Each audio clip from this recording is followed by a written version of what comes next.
Imagine this, it's the year 2045. You've worked your whole life, maxed out your 401k, bought that dream house in the suburbs, and finally, you're ready to kick back on a beach somewhere with a cold drink in hand.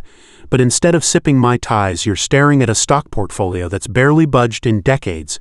Your retirement savings, frozen in time like a bad dream you can't wake up from. The economy, stagnating, prices falling, jobs scarce, and everyone whispering about another Great Depression that never quite ends. Sound like a nightmare? It was reality for an entire nation, and it could be ours if we're not careful. What if I told you this isn't some dystopian sci-fi plot, but a true story from just across the Pacific, one that's been haunting economists for over 30 years? Buckle up, because today we're diving into Japan's infamous lost decade and asking the million-dollar question, is America next? Stick around, because by the end, you'll have the tools to protect your money from a similar fate. And trust me, you won't want to miss how it all turns out. Hey there, I'm Khan, your guide through the wild world of finance on Finance Conscious, where we break down the money mysteries that keep you up at night, all with a little cartoon flair and zero fluff. If you're new here and loving this deep dive already, hit that subscribe button right now and ring the bell so you never miss a beat on how to stay ahead of the economic curve. Alright, let's rewind the clock to the 1980s, when Japan wasn't just an economy, it was a juggernaut, a global powerhouse that made the rest of the world look like it was standing still. Picture this, Tokyo's skyline exploding with neon lights, salarymen hustling through bustling streets, and corporations like Sony and Toyota churning out gadgets and cars that America could only dream of copying.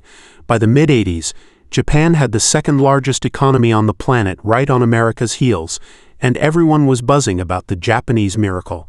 They weren't just making stuff, they were buying it up too, snapping up iconic American landmarks like they were Black Friday deals.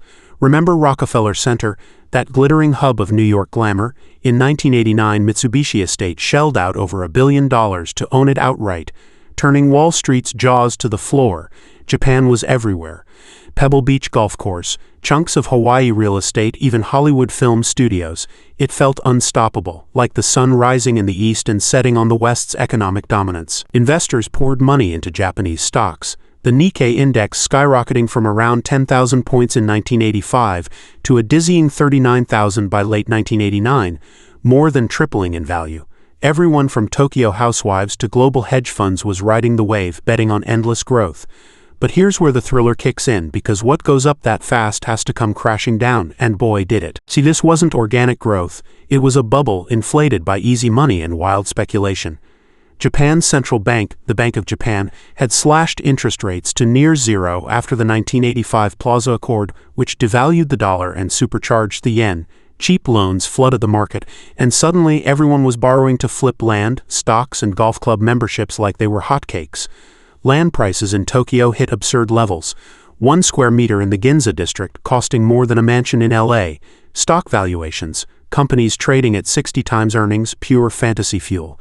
It was party time, but the hangover was biblical. In early 1990, the Bank of Japan panicked and jacked up rates to pop the bubble before it burst on its own. Too late. The Nikkei plummeted 60% in under a year, wiping out trillions. Real estate values tanked 80% in some spots, leaving banks saddled with bad loans taller than Mount Fuji.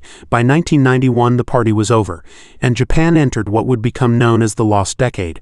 But spoiler, it stretched way longer than 10 years. Now, let's get real for a second, because this isn't ancient history, it's a cautionary tale staring us in the face. Imagine you're an average Japanese worker in 1991, your company's stock options worthless, your home's value halved, and the bank calling about that loan you took to buy it. Unemployment ticks up, but not dramatically, because Japan's lifetime employment culture keeps folks on payrolls, zombie-like, doing make-work jobs.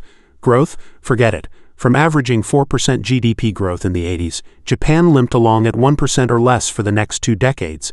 Deflation set in, that sneaky thief where prices fall, wages stagnate, and spending grinds to a halt, because why buy now when it'll be cheaper tomorrow? Corporations hoarded cash instead of investing, banks lent less, and the government poured trillions into stimulus packages, building bridges to nowhere and high-speed rails to empty towns. It was like pushing on a string, all effort, no pull. And the stock market?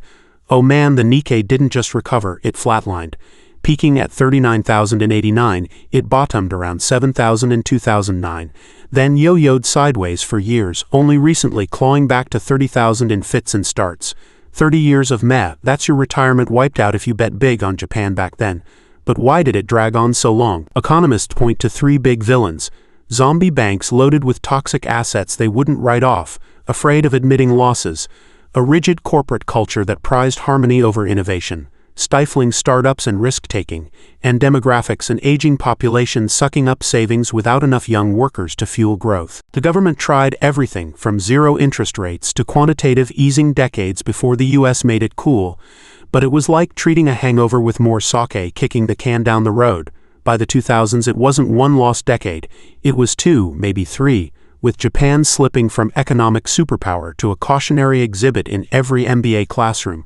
Now pause with me here, because I can hear you thinking, okay Con, that's Japan, land of sushi and earthquakes, but what does this have to do with me grinding away in middle America, scrolling TikTok between shifts? Fair question, and it's the heart of why we're unpacking this today.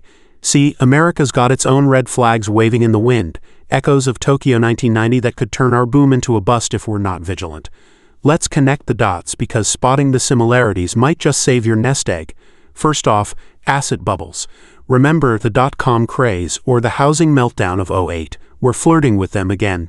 Tech stocks like Nvidia and Tesla trading at nosebleed multiples, fueled by AI hype and low rates. The Fed slashed rates to zero post-pandemic, just like Japan did. And now with inflation cooling, whispers of rate cuts are back, potentially inflating another round of speculation. Our national debt, clocking in at $34 trillion and climbing, mirroring Japan's debt-to-GDP ratio that ballooned over 250% during their stagnation. Sure, we print the world's reserve currency, giving us wiggle room Japan never had. But how long can that last if trust erodes? Then there's the wealth gap, widening like the Grand Canyon, with the top 1% hoarding gains while middle-class wages flatline, breeding the kind of inequality that saps consumer spending, Japan's Achilles heel.